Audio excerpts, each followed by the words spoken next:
Welcome back, I'm That Chemist, and today we're going to be deciding which aromatic heterocycles are the best. So the molecules that go into today's list must be heteroaromatic, and for them to be aromatic, they have to obey Huckel's rule, which is 4n plus 2 pi electrons.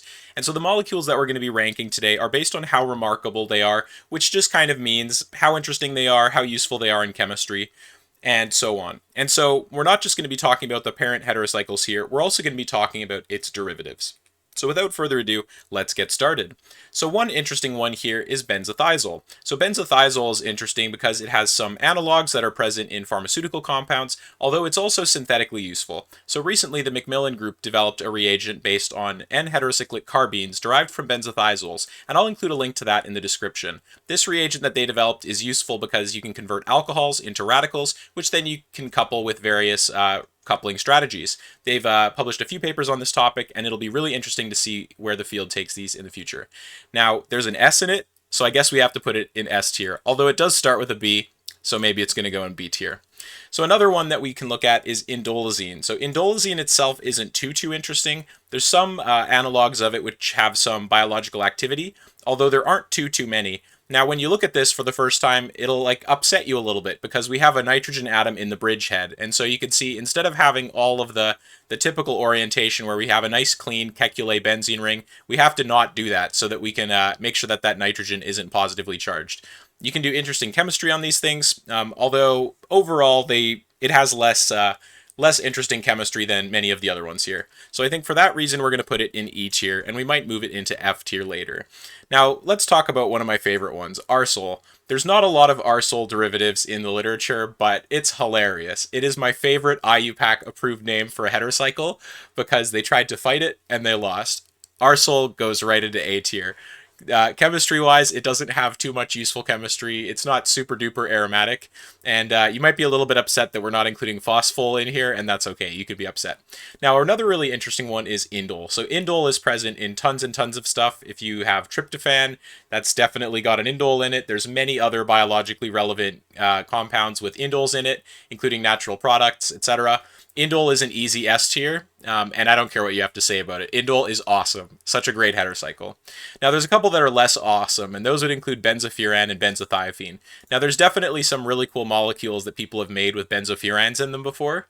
If you have any cool ideas for possible interesting benzofuran molecules, you're welcome to comment down below.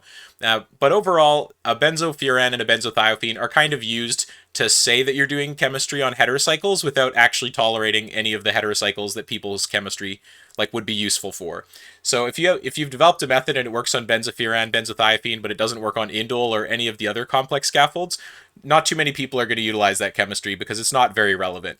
So these are basically like benzene, but just like N+1 substrates. So I'm going to put both of them in F tier. Yes, they have some relevance, but everything has some relevance to someone, otherwise we wouldn't be talking about them, and they wouldn't have made it on this list. Now, there's some other ones that are a little bit more interesting, like benzotriazoles. Benzotriazoles get a little bit of a bad rap because they can be toxic. Additionally, they can be used as peptide coupling reagents, such as PIBOP or HATU, definitely useful reagents. And a lot of Katritsky's career was based off of the chemistry of benzotriazole as a leaving group. So benzotriazoles do a lot of cool chemistry. They're a little bit sketchy looking, and they can be allergen sensitizers, but overall they're still kind of cool. I think benzotriazole can go into B tier. Now, benzoxazole. Benzoxazole is kind of like benzothiazole. It's got some interesting chemistry. You can also prepare NHC derivatives of these, although I don't know how common they are compared to other NHCs, such as like imidazole-derived ones. But overall, they're still really interesting. They got a nice electron-rich benzene ring, so you can still make analogs of these relatively easily. But they're not like the coolest thing ever. They're kind of okay. So I think benzoxazole can probably go in like C tier, maybe D tier. Oxazoles, on the other hand, are a little bit more common. Definitely more presence in pharmaceutical compounds. I would say oxazoles are nice and simple. They've got predictable reactivity. Depending on what methodology you want to do to functionalize a heterocycle. This is also a good chance to plug Phil Barron's book, A Portable Chemist Consultant. I am not getting sponsored by Phil Barron or his group. However, it is an excellent book that I would encourage you to go check out. They also have a series of videos on their channel for the synthesis of heterocycles, which I would highly recommend. I will include a link to their channel in the description as well. And if you ever need to synthesize heterocycles, the Portable Chemist's Consultant is definitely a really good place to start. So because oxazoles triggered my memory about Phil Barron's book, I'm going to put it in S tier because that is an S tier book that he and his group have worked on.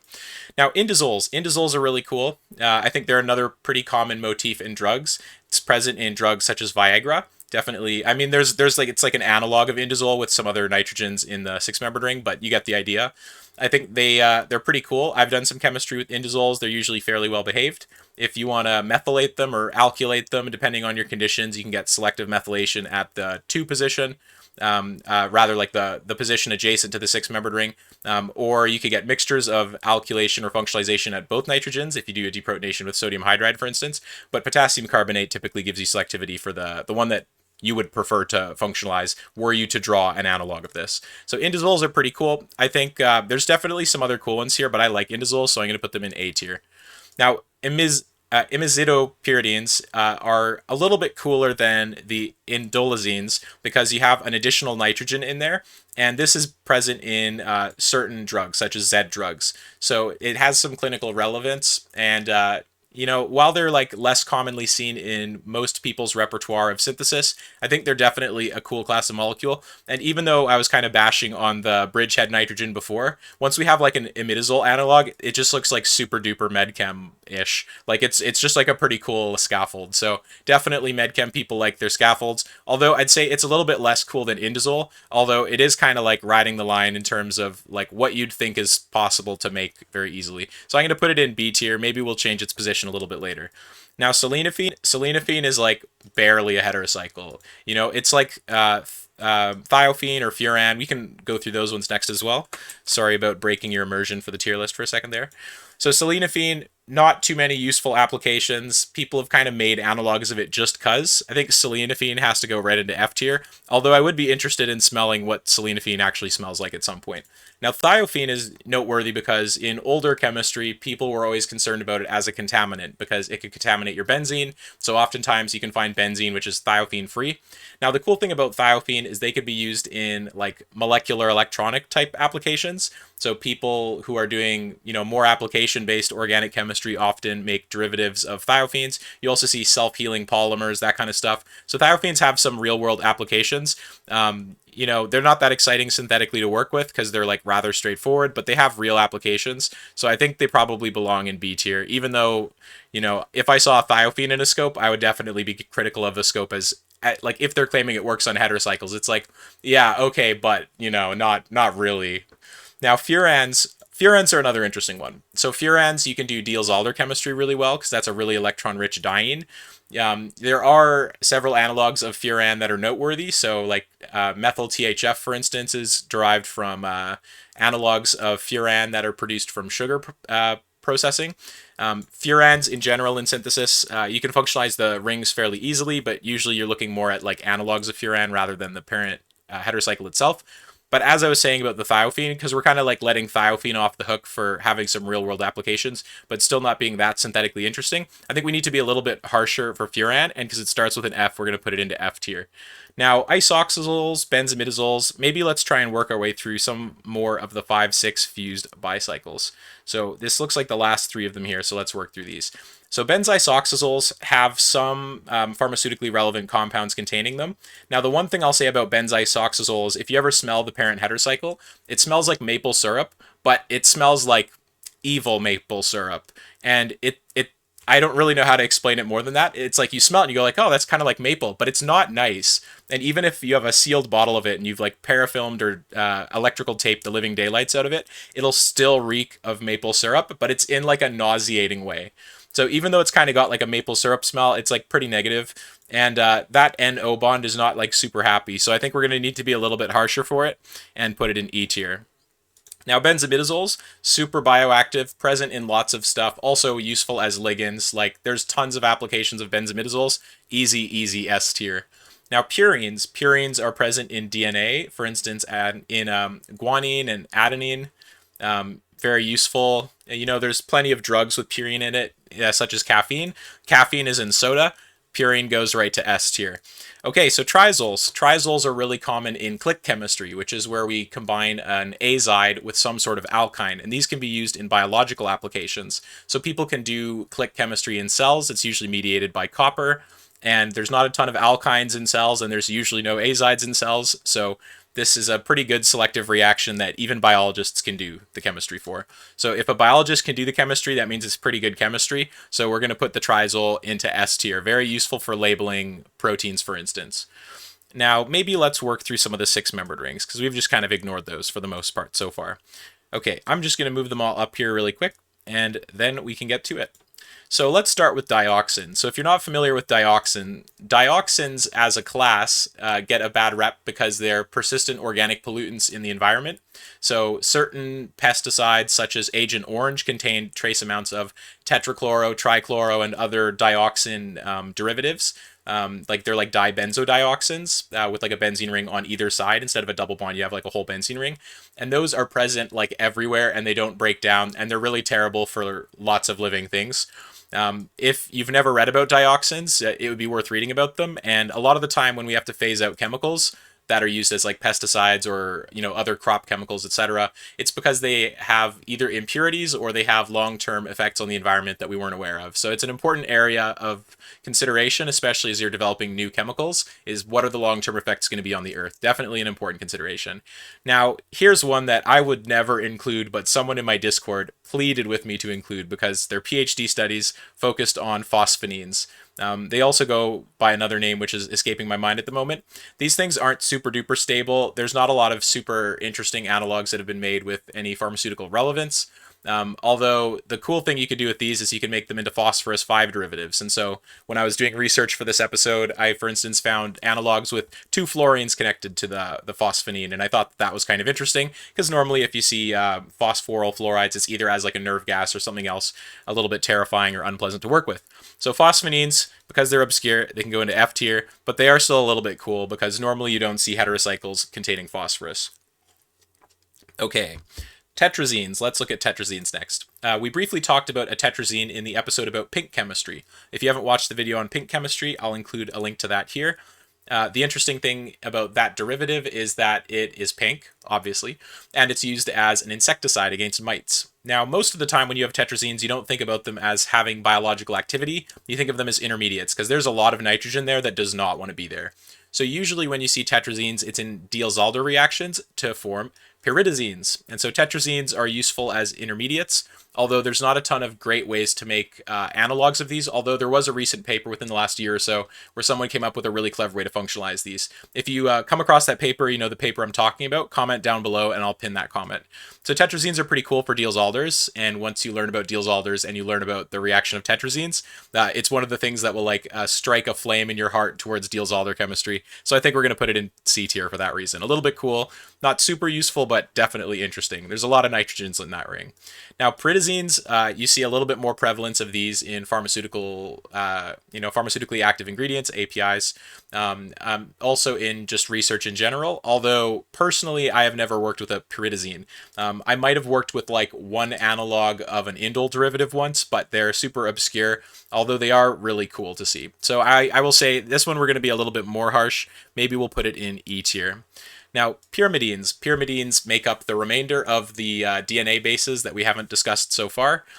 They're all over the place in medicinal chemistry, super common, super useful. We'll put them in A tier. Maybe they belong in S tier, but we have a lot of heterocycles to still go through, so I don't want to just totally clog up S tier.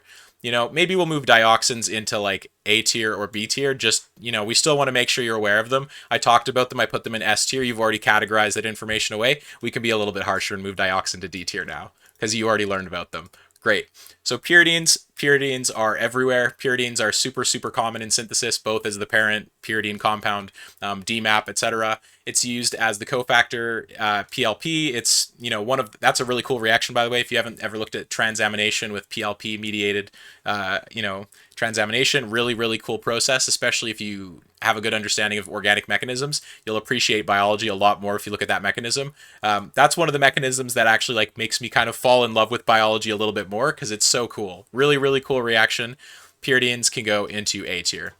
Now, pyrazines are great. Okay, so you know how usually we talk about things being in soda automatically going into S tier. Well, pyrazines are going to go into S tier for a different reason. I'm going to give you a second here to guess what they're in. So they're in a lot of stuff.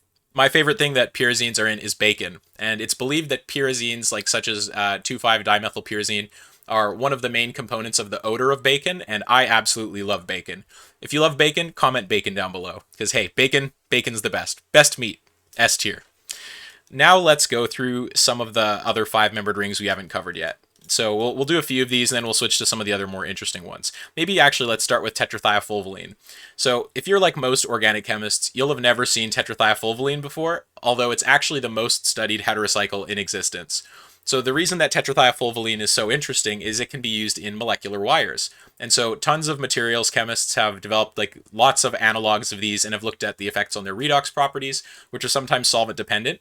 These can be oxidized to radical cations and dications, and their synthetic potential in normal organic chemistry is almost completely untapped. These are super useful. I think their redox strength can be tuned relatively easily if you just make some analogs. And they're similar in oxidation strength to hypervalent iodine compounds like iodine 3. So these have a ton of synthetic potential, which hasn't even been touched yet. And I would really encourage you, if you're someone looking at synthetic methodology, take a look at a couple of the reviews on Tetrathiafulvalenes, because they've essentially been unused, whereas iodine 3 has been used out the wazoo, similar redox strength.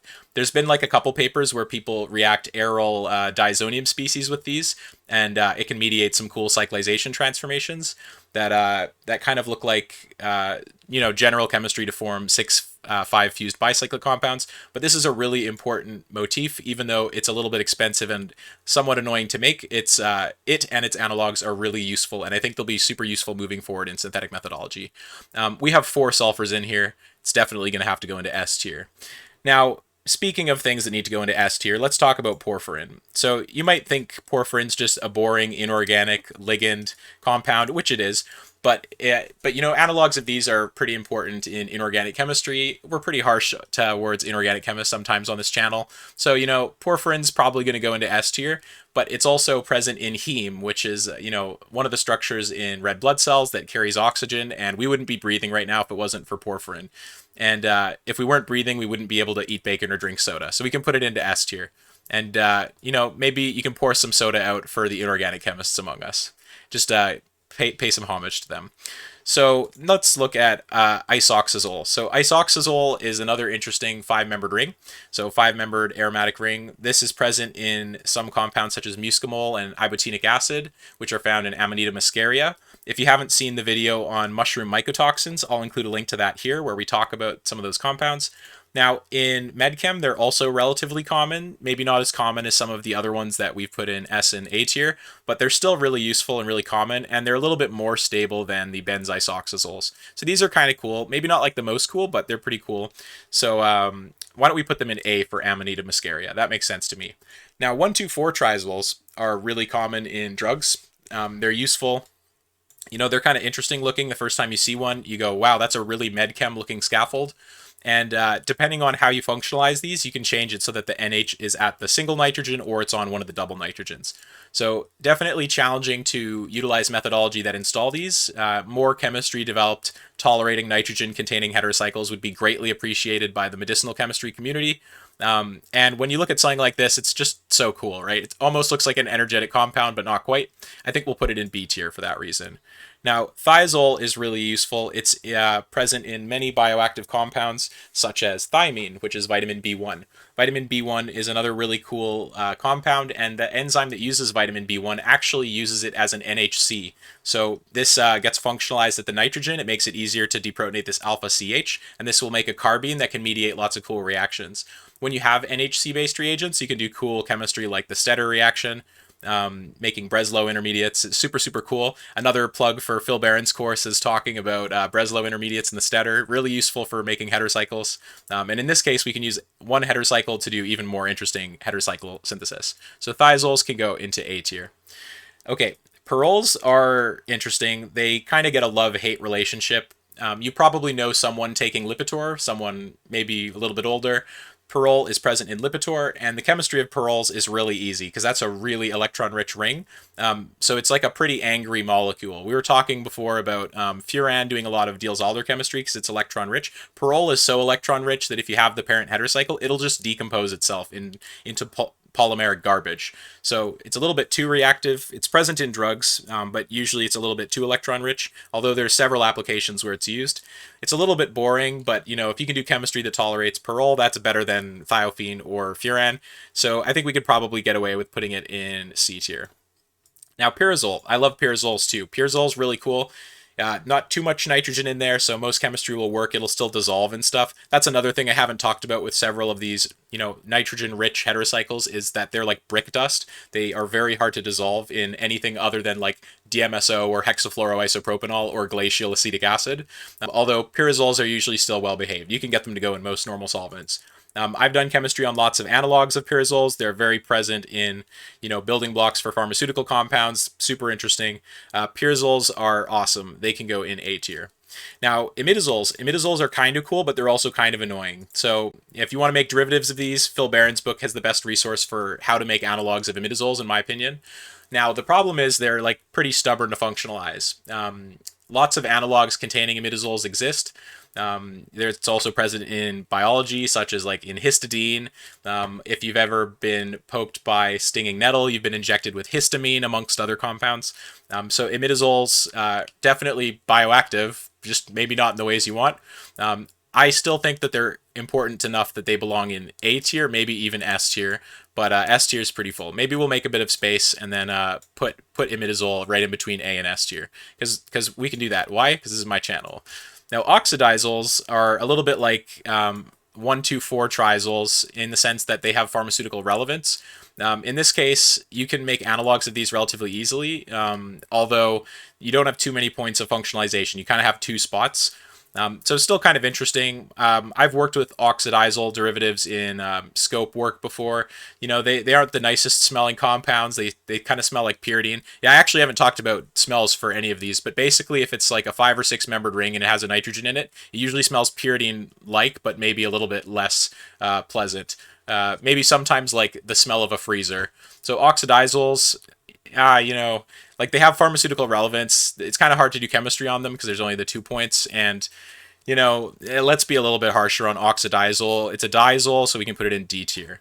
Now, tetrazoles. Tetrazoles are cool because they're present in drugs. They can be used for like Julia olefination, for instance, or certain variants of Julia olefination, but they're also used in energetic compounds or, ones that are promising as energetic compounds. Maybe not seeing any actual use yet, but like tetraazidotretrazole, for instance, you get analogs of these that are interesting. So tetrazole's got applications in medicine. It's also useful in synthesis, and it's useful in energetic compounds. Tetrazole is going to have to go into S tier, and it's also in S tier because S stands for soluble, which tetrazole is not. Okay. So isothiazoles also have some pharmaceutical relevance. It's a little bit less electron rich than the isoxazoles, so maybe that's advantageous in some instances. Now, isothiazole, in my opinion, it's kind of okay. You can do chemistry on it, but it's kind of like middle of the line. It doesn't like set off any red flags, so it's kind of middle of the line. We'll put it in C tier. Now, isoquinoline, quinoline, phenothiazine, quinazoline, and phenanthroline. So let's talk about 1,10-phenanthroline. So we gave the inorganic chemists one earlier with porphyrin because it's useful, it's in heme and stuff, and it's good as a ligand for transition metals and other metals. And so in this case, we have 1,10-phenanthroline. It's a great ligand. You can see it's a bidentate ligand. In the case of porphyrin, it's a tetradentate ligand. Sometimes transition metals and porphyrins also can coordinate stuff from the two axial positions. But 1,10-phenanthroline, super common as a ligand. People screen it as a ligand all the time. Making analogs of these is possible, but it's not like ideal, so people usually just use 1,10-phenanthroline wherever possible. It doesn't have any pharmaceutical relevance, really, that I could see when I looked into it. Although, it's so common. Most labs will have a bottle of 1,10-phenanthroline because it's useful for some protocol. I'm going to put 1,10-phenanthroline in D tier because it's still pretty cool, and it's the only 3 3 fused ring system aside from phenothiazine that we have in this list. I excluded anthracene because a couple people thought that that shouldn't really count as a heterocyclic aromatic compound. Now, Phenothiazine's cool because it's present in lots of drugs. One drug that comes to mind is perfenazine. We've actually made analogs of perfenazine in an upcoming paper that we're going to be publishing. Really cool, not too electron rich. You can do electrophilic aromatic substitution reactions of these with like fairly predictable outcomes, although it's just barely electron rich enough to do those unless you're using some rather harsh reagents. So pretty cool, doesn't set off too many red flags. Also really pretty colored compounds. So I'm going to put phenothiazine probably in C tier because it's useful, but it's kind of middle of the line. It's kind of just like 2 benzenes with stuff hanging off of it. Now we have 3 left, isoquinoline, quinazoline, and quinoline. So the first paper that I was a co-author on actually involved these types of compounds. I'll include a link to that in the description. It was from ChemSci, and we looked at heterobenzylic fluorination and difluorination. And so I don't remember whether it was a quinoline or a quinazoline, but I remember when I was working on this project, I accidentally poked myself with a contaminated needle containing one of these. And fortunately, I was okay and there was no consequences. There was no other contamination with biological sources. It just had a tiny bit of the chemical in it. And after a day or so, the smell was gone. And the smell is just like any quinoline. It has a very particular smell, somewhere between pyridine and naphthalene. And like you might think, well, you're just saying that because that's what it looks like, but it actually smells like that. And I'm not encouraging you to smell them, but, you know, sometimes it happens. Cool chemistry, useful as building blocks for APIs and just drug discovery broadly. Most normal chemists, like synthetic chemists, won't come across these unless they are working on a target-oriented synthesis containing one of these, but nonetheless, they're all still relatively cool. Quinoline is also found in hydroxychloroquine, which is in the news recently for reasons that you might be familiar with. So quinoline, because it's got relevance as anti-malarial in hydroxychloroquine, we'll put it in A tier. Isoquinoline's pretty cool, but it's, you know, slightly less cool just because it's kind of like, you want to have that nitrogen next to the ring. You're just looking at it, it's like, yeah, sure, I guess. But then quinazoline's also pretty cool because it's got 2 nitrogens, and so that's kind of interesting. So hopefully you've enjoyed this tier list video. If you disagree or you're upset that I didn't include any other aromatic heterocycles, make sure you comment down below. And it would really help out the channel if you left a like and subscribed. And maybe today send this video to someone who you think would appreciate it. With that, thank you for watching, and I hope you have a great day.